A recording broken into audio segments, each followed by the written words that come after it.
Welcome, Kiss Army, to the Kiss Army Things podcast. This is episode 11. My name is Jeb. And my name is Xander.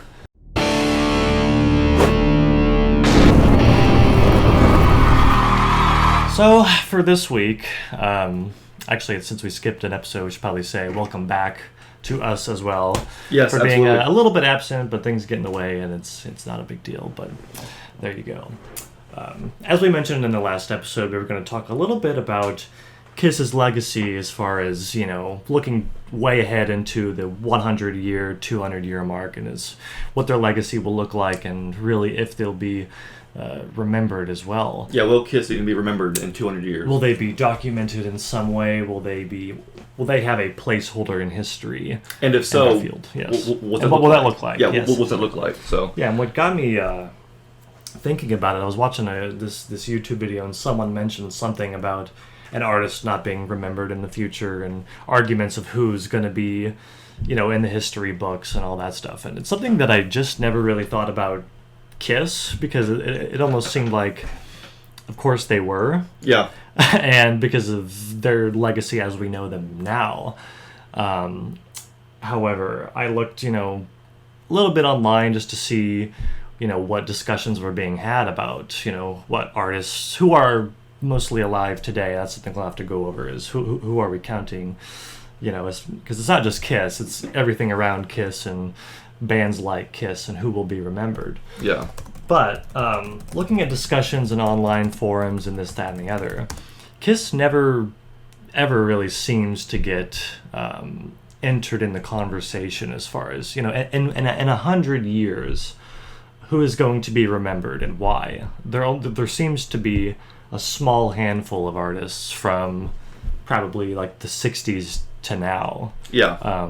Just including everything, that pop music has been for the last 50 or 60 years.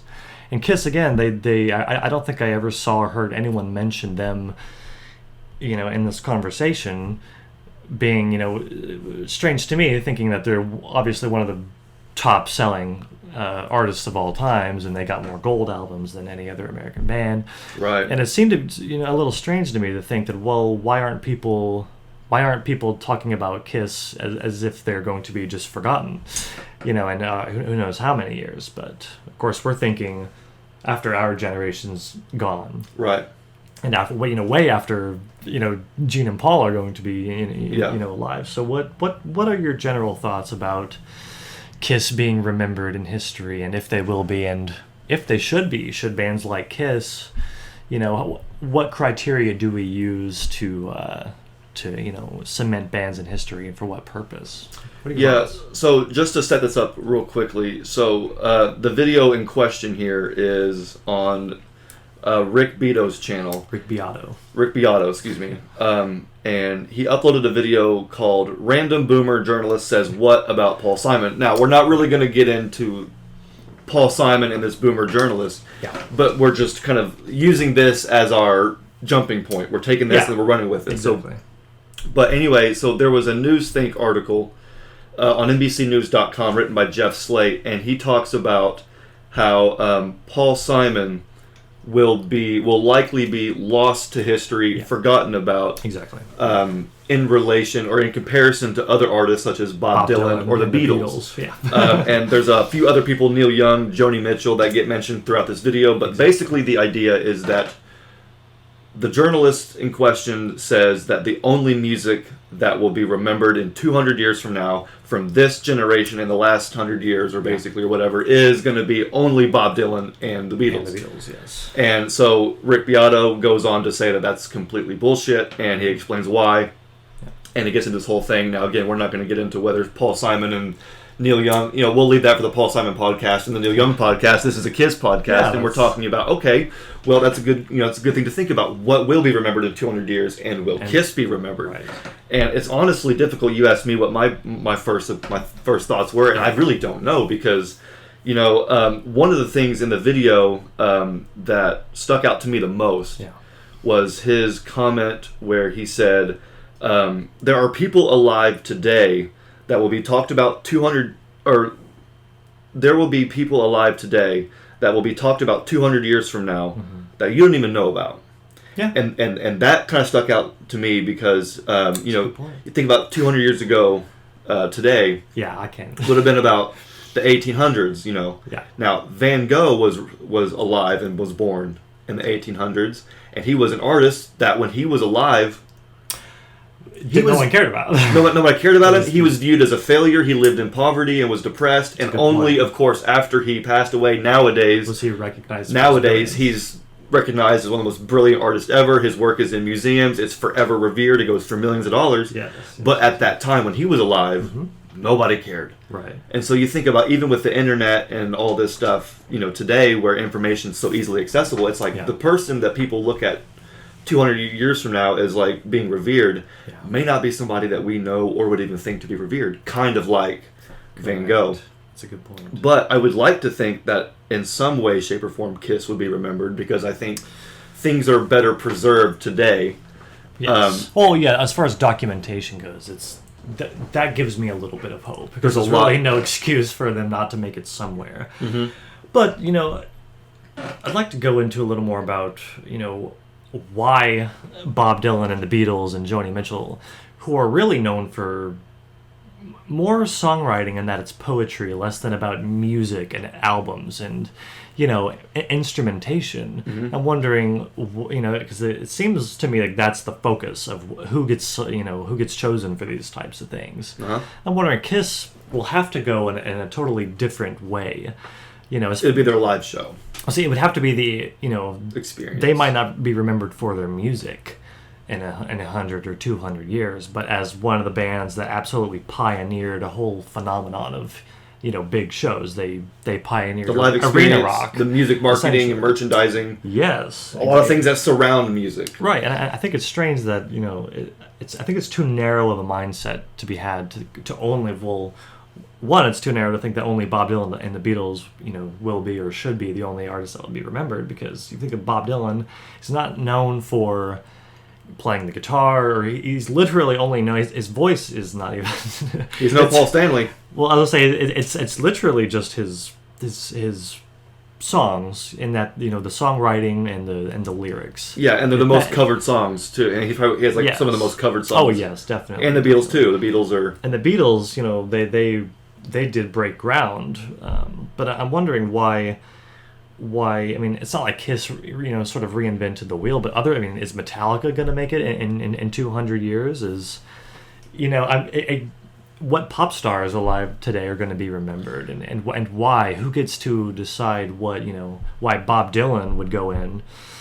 Yeah. Because he's the number one person that anyone says is like, yep, he's the greatest we've ever had. Who's it? Bob Dylan. Bob Dylan, yeah. Yeah, and of course the Beatles, because they just did more. But Kiss, as far as impact goes on pop culture and being just being as big as they are, it seems like they're never really considered, and it kind of goes back to that purist way of thinking, because they've always been snubbed by all the critics and stuff like that, because they're not looked at as serious music, right? And that bothers me. It bothers me a lot too. Yeah, because it's. So here's kind of where I'm at on that, because you are absolutely right. Where I've noticed, and maybe this is just a Kiss fan syndrome, where you feel like you need to insert Kiss everywhere. Yeah, and sometimes I do feel like that, where it's like you see a top 10 list or you're like, well, if Kiss isn't there, it ain't a true list. It's like they have to be number one because and it's whatever. But outside of our biased thinking, it still goes without saying that a lot of times when it does come to these more serious rock conversations, the Rock and Roll Hall of Fame, is a prime example where it's like they are probably one of the most deserving bands, along with a lot of these other bands, and yet for so many years they were snubbed. There's been a personal bias against them. It was a personal bias against them, whereas we have a personal bias for them, and I feel like that's kind of where things are. But even without both of those biases, it still goes without saying that Kiss, by definition, I would say, regardless of your opinion, yeah, should have been in the Rock and Roll Hall of Fame a lot sooner. Right. So it's the thing where, you know, it's as far as will Kiss be remembered and how Kiss is remembered, it's really going to be dependent on the people in question, because I mean you have a whole group of people that would probably like to say that Kiss, is a, you know, they're a joke band, they're not serious, they're just based on the gimmick, they're there to move product, not make music. Right. It's more about, the money than it is the music, all this different stuff. Whereas you have a whole different group of people, us, fighting on the ground, who are, saying, no, there's so much more to this that if you're on the outside looking in, you probably are going to have a difficult time actually understanding what's at play here. Right. So I think that ultimately in the end, Kiss fans are going to be what keep Kiss alive. Yeah, I'm not going to put my faith in reporters, critics, music historians, any of that to remember Kiss or do it properly. Yeah. I think it's going to be Kiss fan. Now, for how long will Kiss be remembered by Kiss fans? That's too hard to tell. Yeah. Well, but things like the Kiss podcast, like we do, and I'm wearing Kiss Army Nation podcast again. Mm-hmm. You have Kiss Expos, Kiss tribute bands. All those things kind of play a part in keeping that Kiss flame burning. Right. Kiss the band, Gene and Paul won't be here. They can't be here forever, but fans technically can. Yeah. As long as, because we're talking about 200 years from now, where not only our generation, but the original generation of Kiss fans, long gone. Oh, yeah. Kiss, the band, long gone. Right. Us, long gone. Right. We're talking about like our kids or the next generation after us and beyond. Will they remember Kiss? Because they'll be in an era where there was no shows, there was no, all that stuff that we enjoy now. If you think about it, I think, if there's anything to be hopeful about, and I do agree, it is ultimately up to us who are going to have to carry the Kiss torch, as it were. But I think Kiss might have an advantage towards, looking at other bands around, the time of their, the peak of their popularity, bands like AC/DC or bands like Aerosmith. I think Kiss will, have to outlast bands like this because there's so much more involved. People are, it's like what our dad, kind of not, didn't force it on us, but people are really big about being in the Kiss Army and passing it down, and people love bringing their you see a ton of people with young kids at Kiss concerts because they want them to be a part of that. It's something more than just the music and the albums. I think Kiss does have an advantage where they're likely to be remembered a little bit longer than these other bands because of how because of the community that Kiss has created. There's so many. Kiss might have more podcasts than any other band or musical group ever, and that probably I will say it's stuff like that will, and while we're still niche, I still think there's a better chance than there's a lot of Kiss podcasts, a lot of Kiss YouTube channels out there. Oh yeah, I was gonna say, and not to knock AC/DC or Aerosmith or whatever these all these great 70s bands, but they don't have as much stuff like Kiss does to help them keep that going. No, what plays a big part of that too is obviously the image too, because we talk about Bob Dylan being remembered. Brands last forever. Let's talk about Bob Dylan today. Walk on the street with a picture of Bob Dylan and show somebody and say, "Hey, who's this?" And they're gonna go, "I don't know, some random dude." And nobody knows. Some old dude. I can tell you right now, I probably wouldn't even be able to pick Bob Dylan out of a crowd if he was in a crowd. Oh yeah, he looks like But guess what? If you put Kiss in a crowd of people. And say, hey, you can say, okay, well, those four guys, I don't care how spaced out apart they are, you can say, hey, those four guys belong together. Right. They look alike, they have that image. Yeah. So I think, Kiss has even said before, too, that you can go anywhere in the world, show a person a picture of Kiss, and they'll say that's Kiss. Maybe, they know who Kiss, if you say who's Kiss, it's the guys with the makeup. Yeah.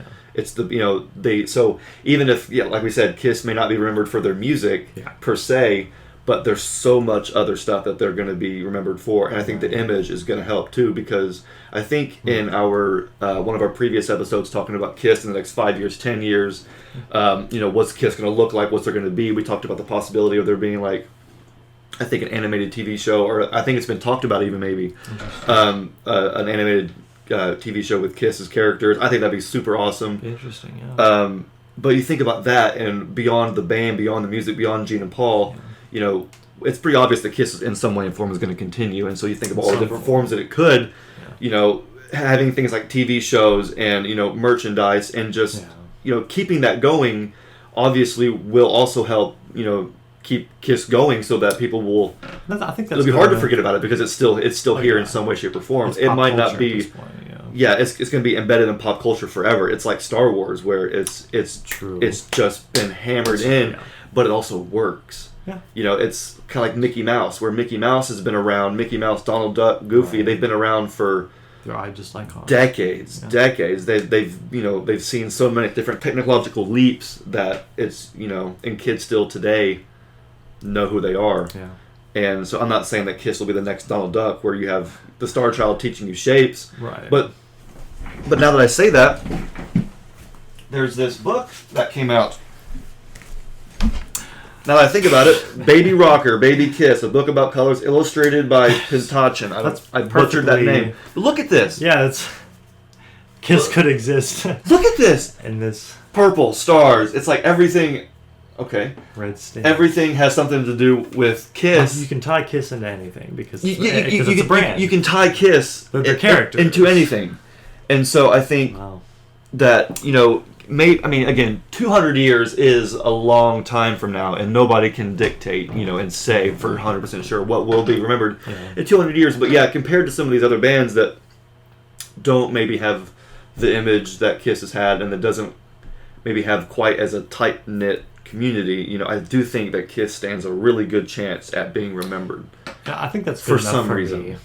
Even if it's just in the form of something, as in the form of a brand or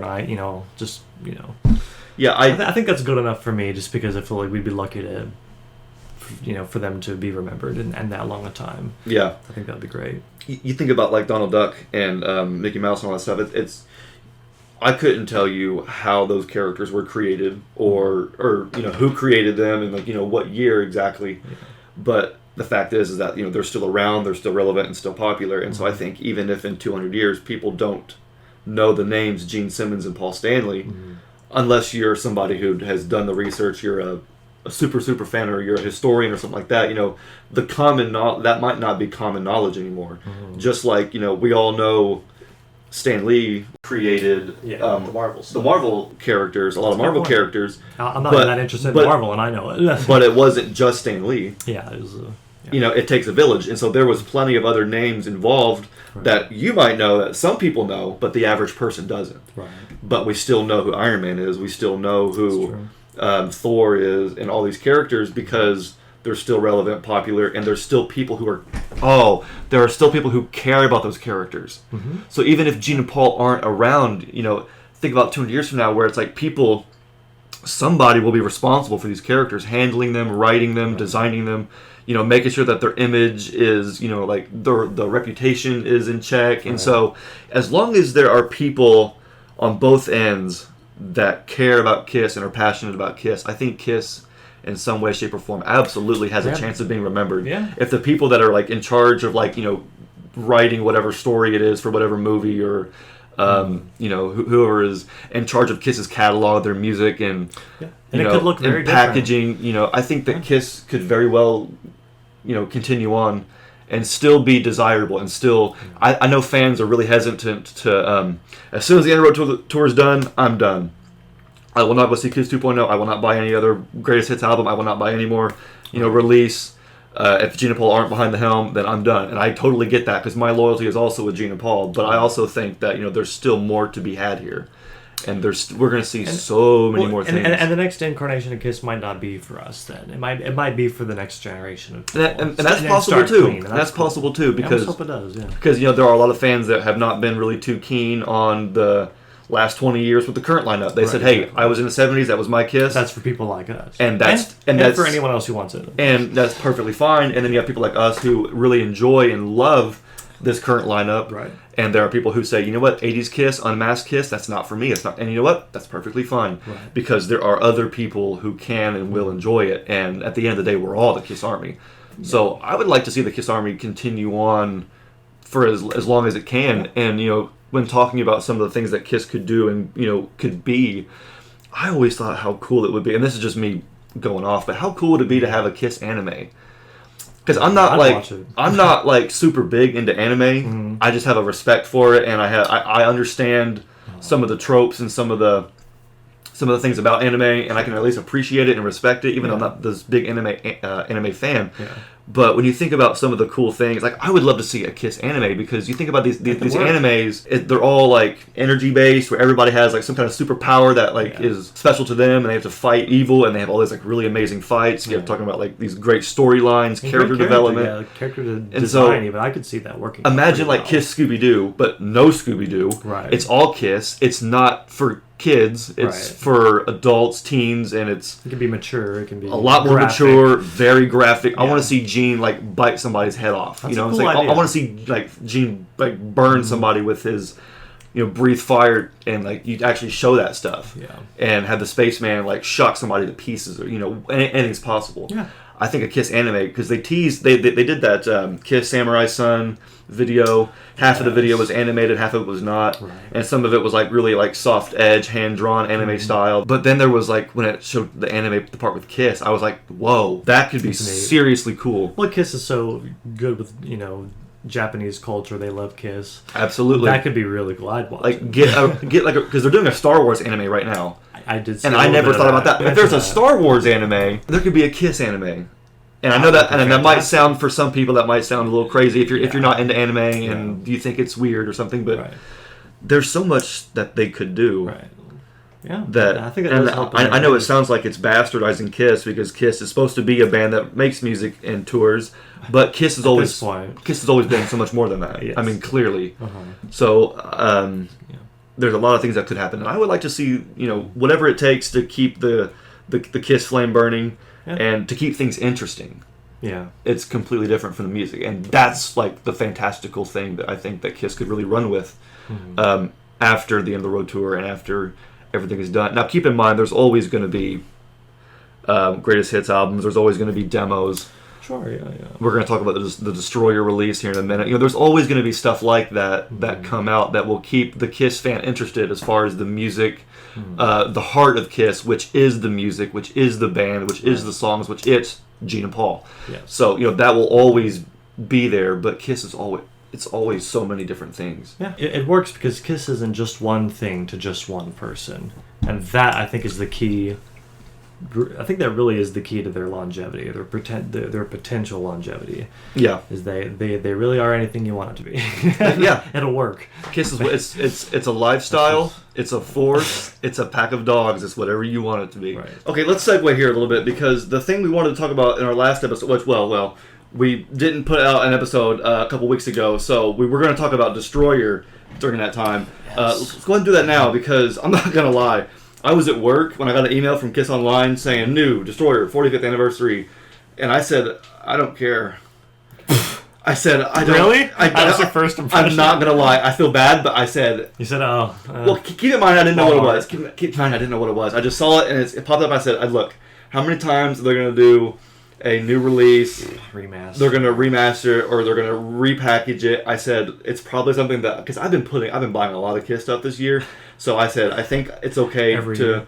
Well, and then the Kiss tour, it's like, I think I can get away with not having this, not buying it. It'll be fine. Yeah. And then on my lunch break, I looked at it and a little bit in depth and was like, oh, yeah, no, I gotta have this. This is good. I was like, I didn't realize what they were doing with it, because usually when they do this stuff, it's like, you can get by without it. Yeah. But now we're finally getting this really cool big box set, and that's really exciting. Yeah. So, needless to say, after that, I was like, okay, now I'm interested, and now I'm going to pre-order it. And so, what about you, though? What did you think when you first heard about Destroyer? I kind of thought the same. I thought, okay, this might not be as essential. It's Destroyer. It's I've heard it. It's what more can they do with it? And looking at it, there's different packages you can get. There's the that helps. I was gonna say there's the deluxe 2 LP vinyl release that's got the Destroyer remastered again, right? It is remastered again. Yep. Again, it's remastered again. So it's gonna sound even better. It's gonna sound even better than what it's ever been. And then on the LP version, there's the second disc, which has demos, unreleased songs, whatever. I noticed they had the God of Thunder, which I'm assuming is the Paul Stanley version. Probably, or a different alternate If mix. it's different, that'd be amazing, and whatever else. But so there's a few songs that we know, and they're demos. There's the acoustic version of Beth, which I think they just actually released as a single. They did release that, yes. They did. I haven't listened to it yet. I haven't heard it yet, and Yeah, I might will wait. by the time it's up, but Yes. yeah, I will by the time it's up, but I haven't yet. However, so there's that. And I actually did pre-order that because I a while ago I sold all my records, and I think I'm going to end up buying them back. But I think this would be a cool way to start, is with the new, But then there's the, what is it, 4 CD box set deluxe, like super deluxe edition. Super deluxe And edition. I'm yeah. not as I don't know for sure what's all in that, but I know there's more than the vinyl release. And I believe that's the one you pre-ordered, right? I did go ahead and get the big boy. Yeah, Cool. I went ahead and got the big boy just in case, just to go ahead and secure that. And so one of the things that will be included in that package is, of course, the replica 1976 Kiss Army kit, which is kind of cool. Especially, I think that's more cool for the old school Kiss fans who probably had a Destroyer 1976 Kiss Army kit and can remember getting those and having that experience. So for them, or it got ripped, or whatever, or when you're a kid, things happen. So I think for the old school Kiss fans, that's definitely something that is super cool to them. For me, it's just cool just to have that piece of history. It's very cool to see at least what would it look like, and to have one. But that will include the Kiss Army Newsletter Volume 1, number 2, announcing Destroyer as an album. There's 2 press photos, a discography kit. There's bio sheets for all 4 members. You have a member certificate, membership card, and I think they're even including like some iron-on and stickers and some other things that weren't included in that. Mm-hmm. But that's just really cool. You're talking like I think they have a 68-page. It's in my notes here. Yeah, 68-page hardcover book, unreleased photos, all kinds of cool stuff like that. The thing, I'll be honest. So I did at first kind of say, look, I can probably get by without having this. Yeah. And sometimes you have to budget yourself. You can't just get everything Kiss that comes out. When they did the coffee, I was like, I don't need the Kiss coffee. They did Kiss sneakers. I was like, I can pass on those because I've been buying a lot of other stuff. Yeah. So what got me to actually go, okay, I'm getting this. Yeah. What got me to actually say that was the CD of live material from a show from May '76 in Paris. Very cool. And when they said they were going to have a mini live basically a live album included, that's when I said, boom, take my money. Because I want to hear because the band was on fire in '76. Yeah. That was coming right off of Alive. Right. They're hitting it. They're hitting it big as we speak. Yeah. I think it was a really big change in the set list too, because the early core Kiss set list was now changing because of Destroyer. Right. I mean, songs like Rock City, Shout It Out Loud, Beth, God of Thunder. Once those songs went in, they really didn't come out. Those are still songs that are being played today. And the Kiss set list was changed forever with that album. Right. And I think they're even playing Kingdom Nighttime World, possibly some other songs. Mm-hmm. And I want to hear that energy, and I want to hear that band, that version of the band, that early lineup play in Paris '76. Absolutely. It's going to be awesome. That's what I meant. That and the demos. Mm-hmm. A lot of the demos seem to be just alternate mixes of the songs. Right. They have some from Gene, some from Paul. I hope there's a few demos from songs we've never heard. Yeah, I noticed a couple of titles that I was like, "Ooh, I don't think I've seen that before." It's those titles that it's those Kiss songs that you've never heard that entice me the most, because it's like, and that's what we should really material. Kind of want with these kinds of things. It reminds me of when they did the Love Gun release. That was the 40th anniversary, or was it 35th? Around 24? It was around 2014, 2015. Oh, so it wasn't even a specific year anniversary. Love Gun Deluxe That was edition. 77. Was it 2017? No, I don't think it was. I wish they would have thought about that some more. I'm sort of wondering if they should have waited until the 50th anniversary just to make it more of a round number. Because what are they going to do on the 50th anniversary of Destroyer? Do another release? No, I don't think so, but they might. Probably. So I kind of had that thought of, okay, maybe they should have waited just 5 years for the 50th anniversary just to round it out. But I remember the Love Gun release, and I'm sort of trying to tie it in. I wonder if there was a better way they could have made it more cohesive, had them, not as a set, but in the same line of releases that would go together in a way. I don't know what the word is. But they seem to be two completely separate things. Yeah, the Love Gun Deluxe Edition was cool, but that was one that, looking back, I probably could have, passed on that too.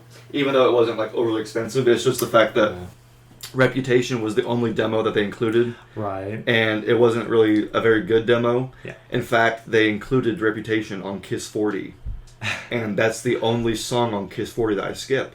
Yeah. And so I felt like with having the one demo, Reputation, there was a couple interviews they included from around that time and some live stuff, which the band live in 77 was getting real sloppy. Well, and it wasn't the best recordings. And so I was kind of let down with the Love Gun Deluxe. I was like, I mean, I wasn't let down, but I wasn't like overly enthusiastic. It wasn't mind-blowing. It wasn't like... It wasn't really mind-blowing. It was something that like I don't even listen to anymore at all. It just sits there. Yeah. But I think that with this Destroyer, yes, it costs a lot more, but there's also different packages, so you can budget yourself if you need to. But there's going to be so much more to sink your teeth into.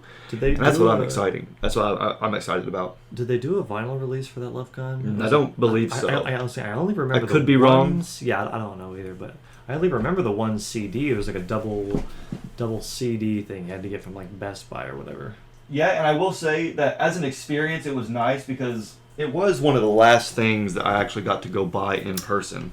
Yeah, that part was very cool. It's packaged really nicely. I will give it that, even though it's just not that much there. So it's a 2-disc set. You have the booklet here, and I think the booklet did have like some concept art from Ken Kelly actually drawing.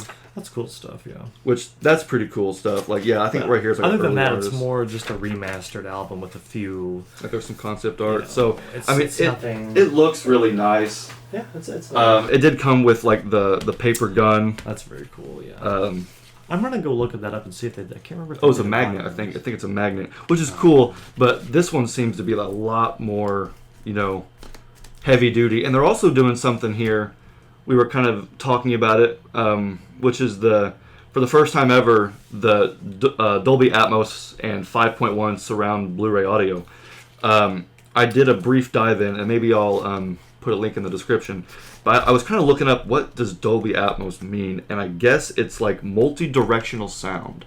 Meaning, if you were to watch a movie and in the scene you have one character here and one character here, and they're sharing dialogue, you'll hear this person on the left's dialogue in your left ear and the right person in your right ear as if you're standing there in real life. Well, that's what stereo is. Yes, but this is like in your headphones, like multi-directional, where it's like pinpoint accuracy, where if like you were to have like a machine gun shooting like left to right, you would hear it completely left to right, perfectly with pinpoint. You could close your eyes essentially. And so I'm not sure how it's going to translate to Kiss if you're going to hear like Gene's bass here and as if they're in the. I'm not sure how it's going to sound, but they're definitely looking at some like bleeding edge technology with this release. You have Blu-ray audio. I don't even know if I can listen to it. Like, do I need a Blu-ray stereo? Do I need can I only listen to it in my Blu-ray player? Right. Can I listen to it in my car, which was made way before Blu-ray audio even existed? Like, will it be compatible? I don't know. We're just all in for the ride here. I will leave a link in the description on how to look up that link for Dolby Atmos surround sound. But yeah, you have That's interesting. That'll be mixed by Stephen Wilson. And then, of course, I mentioned the hardcover book. I guess it's got a total of 73 tracks. 48 of them are unreleased. I wish they would have, because I did the vinyl. Like, there's a deluxe 2LP colored vinyl version. That's the one I got. I kind of wish they would have done the live stuff and thrown that in, because I would have bought a vinyl version of everything that they were releasing on CD. That would have been even more money. But I feel okay with getting just the bare bones of the deluxe, and we'll have to do a review of that. We'll have to. Yeah, definitely expect us to do an unboxing of that, because he's gonna have his 2LP. I'm gonna have my super deluxe, and we're gonna the CD box set, all that stuff. So the last thing, I guess, as we wrap up here, the last thing I want to ask is, how do you think this is going to pair musically, or forget the all the goodies with it, but just the album and music? Mm-hmm. How do you think this is going to compare to Resurrected? Because I really thought that Resurrected was really, really well done, to the point that because there's such a noticeable difference in quality, I don't want to listen to the original anymore, because I know that I'll get a better listening experience with Resurrected. Right. I do prefer. So I'm wondering if this new release is somehow going to be even better than Resurrected, because Resurrected was like a complete, like, from the ground up, remixing, remastering, and sort of like tinkering with all those things. And so I'm wondering what this is going to even sound like. I have no idea, but I can't imagine it'll. I mean, if it sounds better than Resurrected, or if they do something similar, that'd be great. I'm not too concerned about it, because the album already sounds pretty good. Yeah. The production's always been pretty good. I'm not sure if I'll even really get too hung up over the production. I feel like it's just more about the rest of it and celebration of the album. But the remaster, I'm sure it'll sound good. I'm sure it'll sound good and modern, and it's always sounded pretty good. So, it's always sounded pretty good, and it's like when you do a remaster. Okay, now I guess it has been, that was almost 10 years ago. Resurrected was back in 2012, so I guess we have 10 years of technology that we're about ready to add into, which I'm sure it's come a long way. Yeah. But at the same time, how much better can it sound? It's like, well, with the Blu-ray, like at a certain point, it's almost like it's gonna sound better than it would have sounded if you were there in the studio. You know, like nothing is better than hearing Kiss play live right there. You can imagine being in the studio, hearing them record Destroyer, right? And it's like we're making audio and producing audio and mastering it to where it sounds even better than it did when it was recorded. And it's like, how much better can it actually get? I don't even know. So I expect to listen to this and either be like, it sounds really good, or I'm gonna be like, well, this sounds even crazier. Like I don't know. It's interesting to think about because they're still remastering the Beatles records from way back in the day. Yeah. And at some point, I don't know when, but because I bought a recent White Album remastered vinyl thing they did. Okay. And it sounds really good, but man, at some point it stops being impressive. Yeah, because it's sometimes with the Beatles they would go all out and they could have done the mind blowing thing already. It's just the best they can do is like, yeah, it still sounds really good. Yeah. So I mean, it's I understand the appeal of the whole remaster thing, and I like it too. I like when something gets a new, but at the same time, it's just like, man, it's the same almost. Yeah. So I'm in this more for the live album, or the live concert from Paris '76. I want to hear some of those demos. Absolutely. I want to see some of these photos, get my hands on this, replica Kiss Army kit, just to have that. Yeah, that's nice. And stick my teeth into that. And I love being able to, of course, like Kiss Rocks Vegas, when you get those big books and you get to just flip through all these photos while you're listening to the album. It's that Kiss experience. It's that Kiss experience. And, exactly. This is the Kiss experience. So, is there any other albums, anything else you want to see them do this with? Like, what other album would you want to hear them do this? That's a good question. Because I doubt this will be the only one they do. Right, yeah, I was going to say, I thought about that as well. And if it all goes well, if this turns out to be everything I think it's going to be, because the version I'm getting is not that crazy. It's just the remastered album and deluxe stuff. If all of that sounds good, if the bonus content, the unreleased stuff is really good, I would want them to do that with all of them. Sure. I don't think they will, because Destroyer it's an album that has more significance than almost any other one from the 70s. Very, very iconic. Yeah. It's like the one that you would do this to. Right. But if I could choose thinking of those vintage classic 70s Kiss records, I would want one either from the first album to do a deluxe something new remaster, because I adore the first album. It's one of my favorites, and I know there's some demo unreleased stuff that's ended up on box sets and stuff like that. But to have a deluxe anniversary celebration of an album, it would either be the debut or Rock and Roll Over, just because that's also my favorite album from them. So it's just like more content from that time, remastering that already amazing sounding record. I would love that. That's just I think the first album would be good for a 50th anniversary. Oh yeah, because if they start now and they do this, they got 2 years. So in 2024 it'll be 50 years. Oh, 2024, yeah. In 2024 it'll be 50 years since the release. That'd be really cool. I think Hotter Than Hell would be great to try and remaster, even though I feel like there's only so much you can remaster. That one needs to be re-recorded, not remastered. We're gonna get into a time machine, go back and like, hey boys, we're gonna do this again. I wouldn't be mad if they went back in and redid the drums with Eric Singer drumming. Anyone. I'm not saying like that's a whole different podcast. I'm not saying make that the definitive version, but just so I could hear it. That's a whole different episode. And maybe I would enjoy it, maybe I wouldn't. But I know that there's only so much you can do to remaster Harder Than Hell. But that one will be really cool. Here's the one that I'm gonna throw out there just to cap it all off: The Elder. Oh wow! Imagine. Okay. I want to know what other demos there were for The Elder. I want to see all those. I bet there's like constant like things that Gene has drawn. Notes that maybe Bob and Gene and Paul have passed back and forth. What if Bob, since he did Resurrected, which is an album he produced, he also did The Elder? What if he did a ground up remixing? A Resurrected for The Elder? Dude, Yes. that would be the ultimate. That would be the ultimate. You know why? The one thing that bothers me is the fact that Eric Carr's double bass drumming, this is so specific, I'm sorry. Yeah. The double bass drumming, Eric Carr's double bass drumming on The Oath is so buried in the mix, it makes it's me almost sick. non-existent, yeah. If you want to hear that song played the right way, the Kiss Cruises. There's a few different Kiss Cruises, some footage on there, but Eric Singer does it just brilliantly. I would love, you know what? I would love to hear a resurrected version of The Elder. Yes. That would be... that would be amazing. That would be it. That'd be great. Okay, well... Anyway, I was going to say... we're going to wrap up here. Thank you guys so much for joining us. Please leave your comments down below on what you think. Not only do you think... about what you think about Destroyer, the 45th anniversary release, whether you're going to get it, whether you're not going to get it, why. Tell us what you think about Kiss being remembered in 200 years. Where do you think Kiss's legacy will be in 200 years? Will they be remembered? Should they be remembered? And how will they be remembered? In the meantime, please like this video, subscribe to the channel. We have new episodes coming out every 2 weeks. Usually, we missed this last one. That's okay because we're here back doing it. This has been episode 11. My name is Xander. And I'm Jeb. This has been the Kiss Army Things podcast.